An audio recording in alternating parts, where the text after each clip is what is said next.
Hello and welcome everyone on my YouTube channel. बच्चों, आज हम बात करेंगे काइनेटिक एनर्जी की। हमने इससे पहले वाले लेक्चर में देखा था पोटेंशियल एनर्जी के बारे में। तो potential energy the energy possessed by body due to virtue of its position और स्टेट, यानी उस या तो पोजीशन या स्टेट की वजह से जो एनर्जी है वो पोटेंशियल एनर्जी होती है। और पोटेंशियल एनर्जी जो रुके हुए ऑब्जेक्ट्स हैं उनके अंदर होती है। वही अगर हम बात करें काइनेटिक एनर्जी की, तो kinetic energy is the energy possessed by body due to state of its motion, यानी अगर कोई ऑब्जेक्ट जो बहुत चल रहा हो यानी मोशन में होगा, उसी के अंदर काइनेटिक एनर्जी होगी। ठीक है ना। इसको आप डिनोट करते हो के से। किससे डिनोट करोगे? इसको आप के से डिनोट करते हैं। अब एग्जाम्पल देख लेते हैं। जैसे मान लो बहुत तेजी से कोई रोड पे बाइक चल रही हो, कार चल रहा हो, या अगर कोई गन है जिसके अंदर से बुलेट फायर किया गया है, तो बुलेट का स्पीड बहुत तेज होता है। या मान लो अगर आप बैठे हो किसी पेड़ के नीचे और पेड़ पर से कुछ भी गिरा, तो उसके अंदर भी स्पीड है यानी वेलोसिटी है।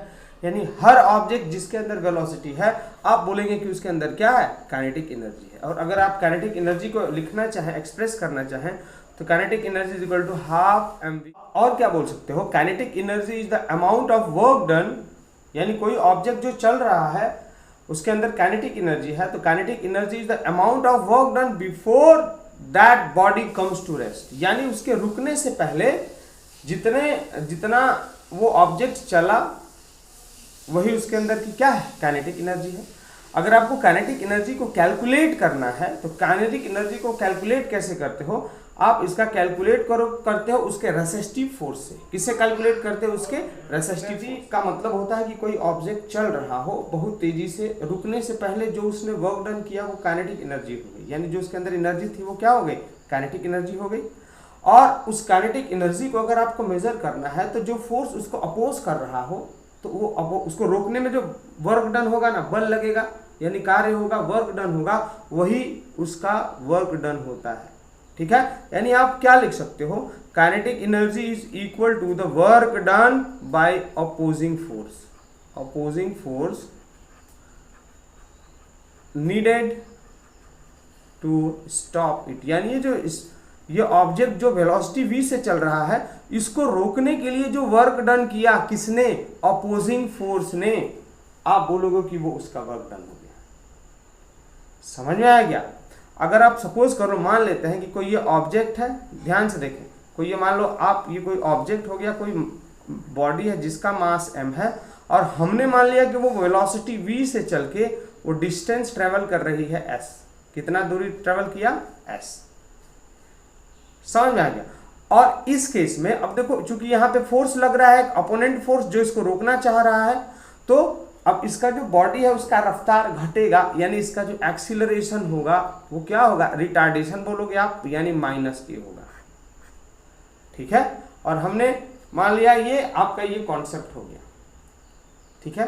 तो अब यहाँ पे अगर हम बात करें कि वर्क डन कितना हो गया, यानी कि फोर्स कितना लगा इस ऑब्जेक्ट को रोकने में, यानी फोर्स इज इक्वल टू हो गया mass of the body into acceleration, यानी आप बोल दोगे क्या? रिटार्डेशन। क्या हो गया इसका? रिटार्डेशन, यानी आप क्या हो गया? ये एक्सीलरेशन, यानी force is equal to mass into acceleration. ये हम मान लेते हैं इक्वेशन नंबर 1 हो गया। ठीक है। यानी ये फोर्स इतना बल लगा है, जो ऑब्जेक्ट किसी वेलोसिटी v से आ रही थी, तो उसको रोकने में हमने इतना बल लगा, ये रेजिस्टिव यानी अपोजिंग फोर्स बल लगा रही है। तो आप काइनेटिक एनर्जी को इसी फोर्स से मेजर कर सकते हैं। अब आगे आ जाते हैं हम। यहाँ हमने मान लिया कि कोई ऑब्जेक्ट है जिसका मास m है, वेलोसिटी v है, वो दूरी s तय की उसने, और रिटार्डेशन हो गया उसका -a। तो आप इसका स्पीड निकालेंगे। क्या निकालेंगे? अब ये देखो, यहाँ पे आपको निकालना क्या होता है ना, आपको तो निकालना है यहाँ पे वर्क डन। क्या निकालना है? Work done. तो वर्क डन का फॉर्मूला क्या हो गया? Work done is equal to force into displacement.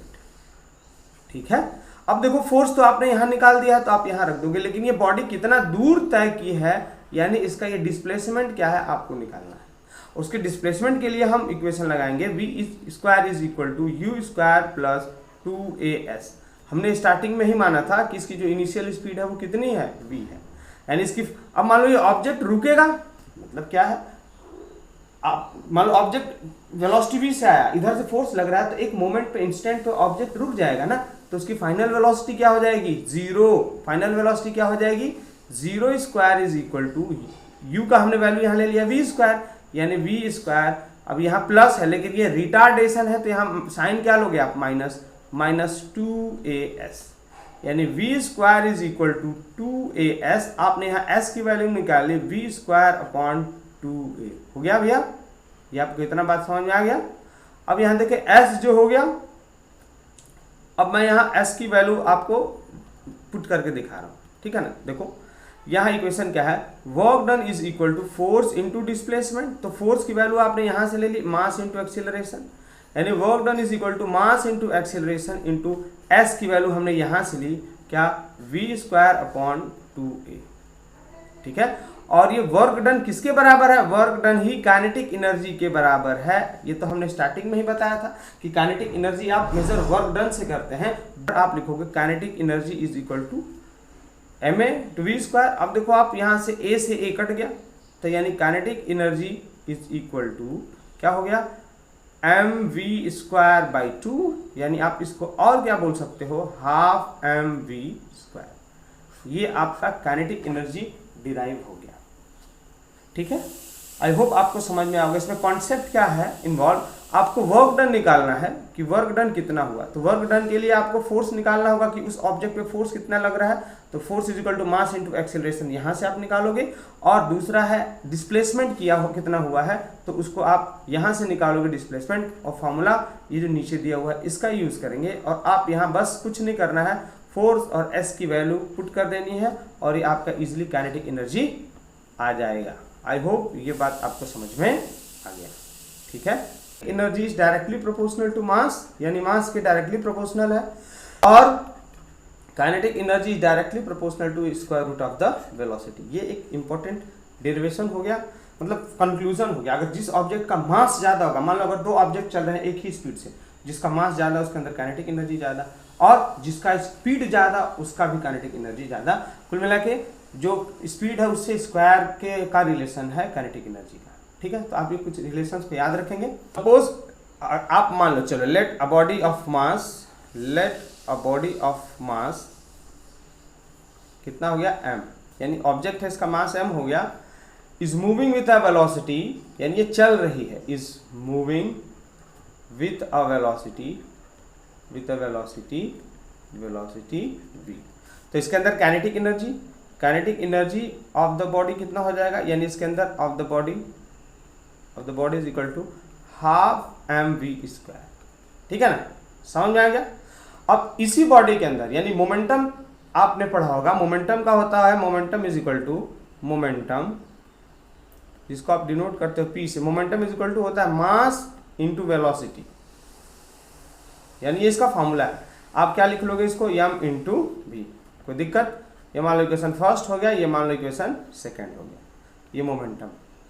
आपको इन दोनों में संबंध निकालना है। तो करो कि आप यहाँ से जो v की वैल्यू है उसका वैल्यू उठा के यहाँ पे पुट कर दो, यानी वेलोसिटी इज इक्वल टू क्या हो जाएगा, मोमेंटम अपॉन मास। ये यहाँ से एक मतलब एक इक्वेशन निकल गया ना। अब आप इसको हाफ mv स्क्वायर में पुट कर दो, यानी kinetic energy is equal to होता है हाफ mv स्क्वायर। अब आप इस वेलोसिटी की वैल्यू यहाँ पे रख दो, यानी ये क्या हो गया, equal to half m, bracket में ले लो p अपॉन m का होल स्क्वायर, यानी ये कितना हो गया, half m p square upon m square. Done.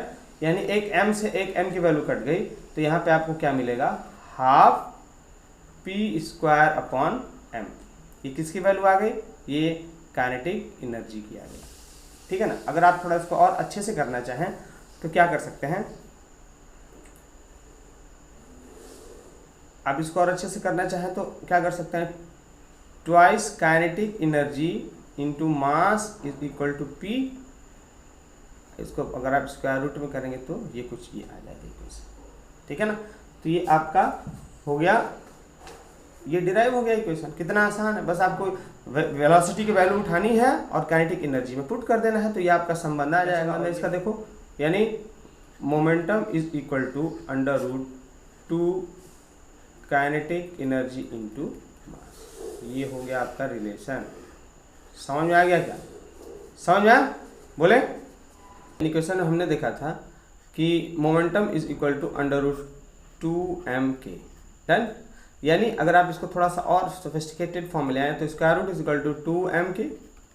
Clear, समझ में आ गया? यानी जो मोमेंटम है, यानी मोमेंटम का square that is directly proportional to the mass and it is directly proportional to the kinetic energy. ठीक है, तो ये संबंध आपको डिराइव करने के लिए आ सकता है। ठीक है, क्लियर? ठीक है ना। और अगर काइनेटिक एनर्जी के फॉर्म में आप लें तो p square is equal to 2m k, तो काइनेटिक एनर्जी कितने के बराबर हो जाएगा? Is equal to p square upon 2m। यानी यहाँ पे kinetic energy is directly proportional to momentum का स्क्वायर। एक संबंध यहाँ से आपसे क्वेश्चन पूछ सकता है, और kinetic energy is proportional inversely proportional to the mass, एक यहाँ से क्वेश्चन पूछेगा। यानी दो ऑब्जेक्ट का अगर वो बोलेगा कि दोनों का जो मोमेंटम है, एक ऑब्जेक्ट का इतना है, दूसरे का ऑब्जेक्ट है का इतना है, तो आप निकालें। तो आप यहाँ से क्या यहाँ से रिलेशन निकला? Kinetic energy 1 upon kinetic energy 2 is equal to momentum 1 square upon momentum 2 square. यहाँ से निकाल लोगे। अगर वो मास दे दिया है दो ऑब्जेक्ट का, तो kinetic energy 1 upon kinetic energy 2 is equal to m, ये हो गया आपका m2 अपॉन m1। तो ये दोनों संबंध है जिससे वो रेशियो से न्यूमेरिकल पूछ सकता है आपसे, बिल्कुल इजी, 1 या 2 नंबर का। आप यहाँ से इसको सॉल्व कर लेंगे। ठीक है, बिल्कुल शॉर्ट तरीका हमने आपको बताई दिया है। ठीक है, समझ में आए क्या? अब देखें forms of kinetic energy. Kinetic energy के प्रकार देख लेते हैं हम। ये 3 प्रकार का होता है। पहला है ट्रांसलेशनल, दूसरा होता है आपका रोटेशनल, और तीसरा होता है वाइब्रेशनल। यानी अगर ऑब्जेक्ट चल रहा है तो उसके किस किस फॉर्म में काइनेटिक एनर्जी हो सकती है। पहला अगर है ट्रांसलेशनल एनर्जी, यानी अगर कोई ऑब्जेक्ट बिल्कुल सीधे पाथ पे, रास्ते पे चल रहा है, जैसे ये कार है, देखो एकदम बिल्कुल सीधे जा रही है, इसके अंदर ट्रांजिशनल मोशन होगा, और इसके अंदर कौन सा होगा energy? Transitional kinetic energy. Clear? यहाँ स्ट्रेट पाथ की हम बात करेंगे। Car moving in a straight path इसका एग्जांपल हो गया, या फ्रीली फॉलिंग बॉडी जो एकदम सीधे गिर रही हो, ये इसके अंदर ट्रांजिशनल काइनेटिक एनर्जी हो। ठीक है, आगे देखें रोटेशनल काइनेटिक एनर्जी, यानी वो जो कुछ kinetic energy of body due to rotational motion, यानी कोई ऑब्जेक्ट जो बहुत तेजी से गोल गोल घूम रहा हो, उसके अंदर जो काइनेटिक एनर्जी होगी वो कौन सी होगी? Rotational kinetic energy. जैसे मान लेते हैं, एग्जांपल ले लेते हैं, जैसे मान लो लट्टू, बच्चे खेलते हैं ना, लट्टू बहुत तेजी घुमा देते हैं तो वो गोल गोल घूमने लगता है, ये इसका एग्जाम्पल हो गया। मान लो कोई कार है या किसी व्हीकल का रोटेटिंग व्हील हो गया, या पंखा बहुत तेजी से ऊपर चल रहा है, ये इसके एग्जाम्पल्स हो गए। कुल मिला के जो कोई ऑब्जेक्ट गोल गोल घूमेगा, उसके अंदर उसके गोल चलने की वजह से जो काइनेटिक एनर्जी है वो हो गया रोटेशनल काइनेटिक एनर्जी। और ये लास्ट है आपका वाइब्रेशनल काइनेटिक एनर्जी, यानी ये वाइब्रेशन की वजह से होगा। अगर कोई ऑब्जेक्ट अपने जगह पे ही टू एंड फ्रो मोशन कर रहा हो, जैसे आपने पेंडुलम में देखा था, ये यहाँ टू हो गया और यहाँ फ्रो, यानी बार बार इस मीन पोजीशन से ऑब्जेक्ट इधर और इधर आ जा रहा है, आप इसे क्या बोलोगे? Vibrational energy. और इसके अंदर जो काइनेटिक एनर्जी है वो कौन सा एनर्जी हो गया? It is vibrational motion, it is called vibrational kinetic energy. Example देखेंगे, a wire clamped at both end stuck in the middle, यानी अगर मान लो कोई ये वायर हो गया, तार हो गया, ठीक है ना, दोनों एंड पे बंधा हुआ है, और आपने बीच में इसको एक फोर्स से स्टक कर दिया, मार दिया, तो ये इस प्रकार का मोशन करने लगेगा। तो ये कौन सा मोशन हो गया? Vibrational kinetic energy. तो आई होप ये आपको सब समझ में आ गया। ये एग्जाम्पल देख लो, ये रोटेशनल काइनेटिक एनर्जी का, जो गोल गोल झूला चल रहा है ना, अब यहाँ पे अगर मान लो ये झूला बहुत तेजी से चल रहा हो, ठीक है, अब कैसे पता चलेगा कि सर वो कौन सी एनर्जी थी? मान लो झूला बहुत तेजी से चला, अचानक अगर हमने ब्रेक लगा दिया तो आप उड़ जाओगे, दूर जाके गिरोगे, तो वो जो फोर्स बल आया जो आप जिससे दूर जाके गिर रहे हैं, वो आपके अंदर जो काइनेटिक एनर्जी है, जो ये गोल गोल घूम रहा है, इसी की वजह से आई है। ठीक है, तो ये तीनों फॉर्म्स ऑफ काइनेटिक एनर्जी हो गए। कोई दिक्कत? आगे बढ़ जाते हैं हम, अब देख लेते हैं, ठीक है ना। Depending on it state of motion body में पोसेस आइदर वन और मोर फॉर्म ऑफ काइनेटिक एनर्जी। बोला है कि किसी ऑब्जेक्ट में एक या ज़्यादा फॉर्म से एनर्जीज हो सकते हैं, चाहे वो रोलिंग बॉल हो, व्हील ऑफ व्हीकल्स हो सकती है, ट्रांजिशनल या रोटेशनल, किसी फॉर्म में एनर्जी हो सकता है। ठीक है ना। आगे देख लेते हैं फिर conversation of potential energy into kinetic energy. ये बहुत खास और बहुत इंपॉर्टेंट है। इसमें हम देखेंगे कि पोटेंशियल एनर्जी कहाँ कहाँ काइनेटिक एनर्जी में कन्वर्ट हो रहा है, आप इसको देख लेंगे। ठीक है ना, यानी पोटेंशियल एनर्जी काइनेटिक एनर्जी में जहाँ किस किस फॉर्म में और कहाँ कहाँ कन्वर्ट हो रहा है। तो एग्जाम्पल देख लेते हैं आप। For example, when hammer is made to fall on a nail, यानी एक कील हो गया, अगर उस कील पे आपने बहुत तेजी से एक हथौड़ा मारा, तो इसमें जो हथौड़ा है ना, उसके अंदर कौन सी एनर्जी है? कौन सी एनर्जी है, वो ऊपर से हाइट से लेके आया तो उसके अंदर थी पोटेंशियल एनर्जी, ठीक। जब वो स्पीड पकड़ लिया तो उसके अंदर काइनेटिक एनर्जी, तो ये किस में कन्वर्ट हो जाएगा फिर, अगेन काइनेटिक एनर्जी में। Wooden piece nail begins to penetrate, यानी जो कील है वो अंदर गड़ने लगती है, क्यों, क्योंकि जो हथौड़ा है ना, हैमर, उसके अंदर पोटेंशियल एनर्जी है, और जब वो कील पे गिर रहा है तो वो किस में कन्वर्ट हो जाता है, काइनेटिक एनर्जी में। तो ये एक एग्जांपल हो गया इसका। दूसरा, wound up watch spring has elastic potential energy, इसको हमने स्टार्टिंग में ही बताया था कि जो स्प्रिंग होता है उसके अंदर, जो घड़ी वगैरह के अंदर स्प्रिंग होता है उसके अंदर, जिसके अंदर बैटरी नहीं लगता है, तो आप उस स्प्रिंग को चाबी दे देते हो तो उसके अंदर पोटेंशियल एनर्जी स्टोर हो जाती है। कौन सी potential energy, elastic potential energy, जो काफ़ी दिन तक उसको एनर्जी प्रोवाइड करती है, ठीक है। आप देख लो उसका एग्जांपल देख लो, यहाँ पे देखो काइनेटिक एनर्जी ये हो गया आपका, पोटेंशियल एनर्जी स्ट्रेस फॉर्म में है। अगर ये हैमर की हम बात करें तो देखो हथौड़ा यहाँ पे हो गया, कौन सी एनर्जी, पोटेंशियल एनर्जी, जब ये इस पर लगेगा तो इसके अंदर कौन सी एनर्जी हो जाएगी, kinetic energy.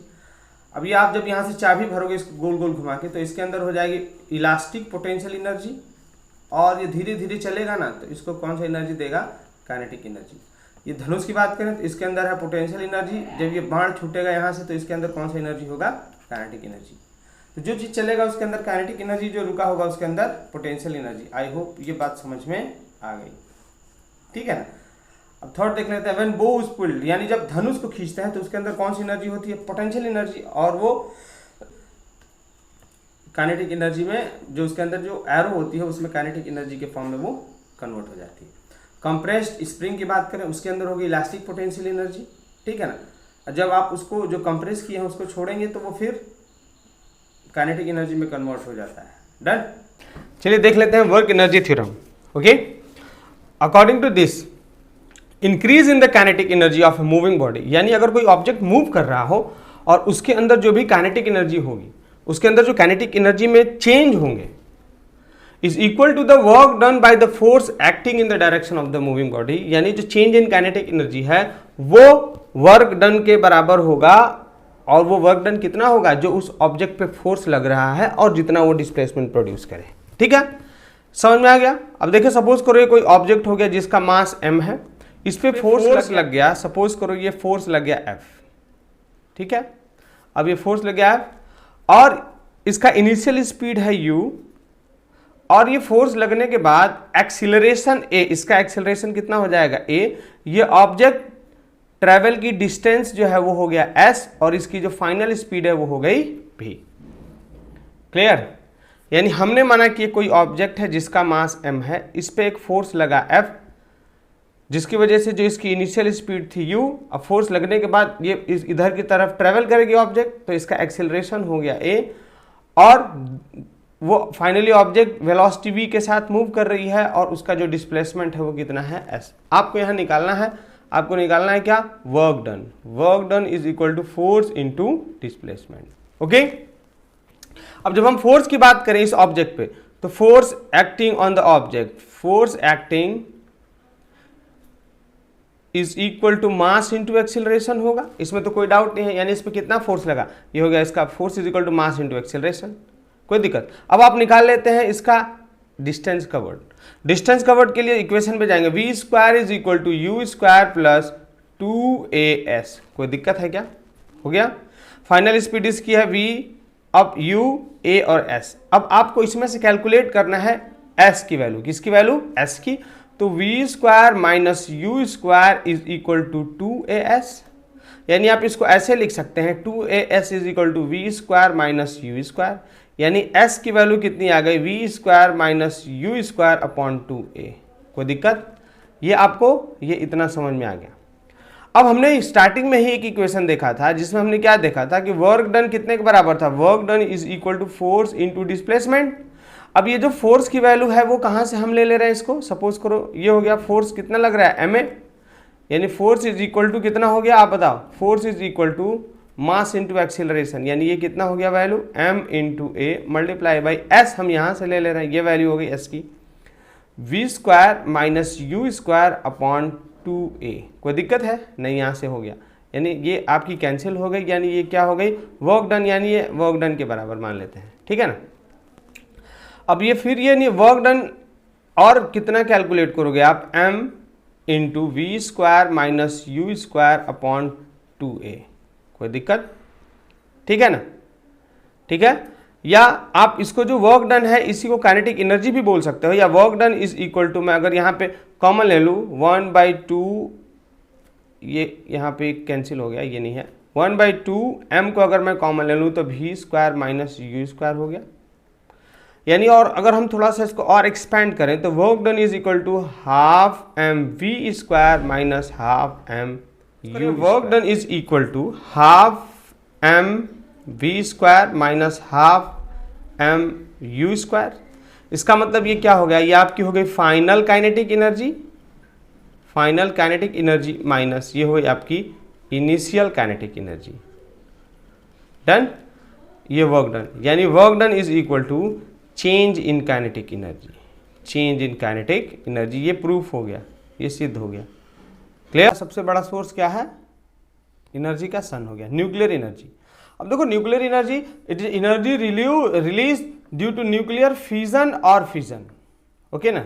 It is used in making nuclear bomb in the wars, यानी न्यूक्लियर फ्यूजन से या न्यूक्लियर फ्यूजन से, ठीक है ना, ये एनर्जी रिलीज होता है। और ये जो वॉर वगैरह है उसमें न्यूक्लियर बम वगैरह बनाने में इस्तेमाल होता है। ठीक है, आगे देखें light energy. Light energy it is the form of energy in the presence of which other objects are seen, यानी ये वो एनर्जी है जिसके प्रेजेंस में दूसरे ऑब्जेक्ट दिखाई देते हैं। एग्जाम्पल लेते हैं सन, मून और स्टार, ये हो गए नेचुरल सोर्स ऑफ एनर्जी। क्या सोर्स हो गए? ये प्राकृतिक सोर्स है, नेचुरल सोर्स। वही अगर बल्ब की बात करें, कैंडल की बात करें तो आर्टिफिशियल सोर्स हो गया। Now sound energy, vibrating body possesses mechanical energy capable of producing a sound, यानी कोई भी जो वाइब्रेशन हो रहा है ना, वाइब्रेशन, इससे जो साउंड एनर्जी प्रोड्यूस होता है, ठीक है ना, और ये हमारे ईयर ड्रम्स में पहुंच के हमको सेंसेशन ऑफ हियरिंग देता है, हमको कुछ सुनाई देता है इससे। क्लियर? अब जो सबसे खास आपके लिए यहाँ पे इंपॉर्टेंट जो है वो यहाँ है, यहाँ से क्वेश्चन होंगे। यहाँ पे क्वेश्चन होगा कि कौन सा एनर्जी किस में कन्वर्ट होता है, ये एग्जाम्पल के साथ आपको याद रखना है। ओके, चलिए स्टार्ट करते हैं। फर्स्ट देखो क्वेश्चन होगा कि डायनामो में कौन सा एनर्जी किस में कन्वर्ट होता है? किसमें? डायनामो में। तो डायनामो में मैकेनिकल एनर्जी किस में कन्वर्ट होता है? इलेक्ट्रिकल एनर्जी में। आप शादी वगैरह में देखोगे जनरेटर होता है, उसमें पीछे इंजन चल रहा होता है, आगे ना हुड जो निकला होता है वही डायनामो होता है, और वो मैकेनिकल एनर्जी को किस में कन्वर्ट करता है? इलेक्ट्रिकल एनर्जी में। इसीलिए डायनामो से बिजली मिलती है। वही अगर हम बात करें जो मोटर है, इलेक्ट्रिक मोटर, ठीक है ना, मोटर वगैरह जो पानी वगैरह निकालने में काम आता है, तो उसको आप बिजली सप्लाई देते हैं तो वो गोल गोल घूमता है, कुछ काम करता है। तो इलेक्ट्रिकल एनर्जी किस में कन्वर्ट करता है? ये मैकेनिकल एनर्जी में। ठीक है। दूसरा है इलेक्ट्रिकल आयरन, यानी जो प्रेस जिससे आप कपड़ा इस्त्री वगैरह करते हैं तो वो बिजली से चलता है, यानी इलेक्ट्रिकल एनर्जी को आप आयरन छुएंगे तो वो जलता है ना, तभी तो कपड़ा प्रेस होता है, तो वो हीट एनर्जी में कन्वर्ट करता है। दूसरा थर्मोकपल, ठीक है ना, ये इंपॉर्टेंट है। थर्मोकपल होता है, ये हीट एनर्जी को किस में कन्वर्ट करेगा? इलेक्ट्रिकल एनर्जी में। वहाँ पे दो अलग अलग तापमान पे मेंटेन करते हैं हम रॉड्स को, जो आपको करंट इलेक्ट्रॉन्स फ्लो करने में मदद करते हैं, जिससे मिलता है आपको इलेक्ट्रिकल एनर्जी। आपको याद रखना है कि थर्मोकपल में heat energy is converted into electrical energy, बस इतना ही याद रखना है। आगे देखें लाउड स्पीकर।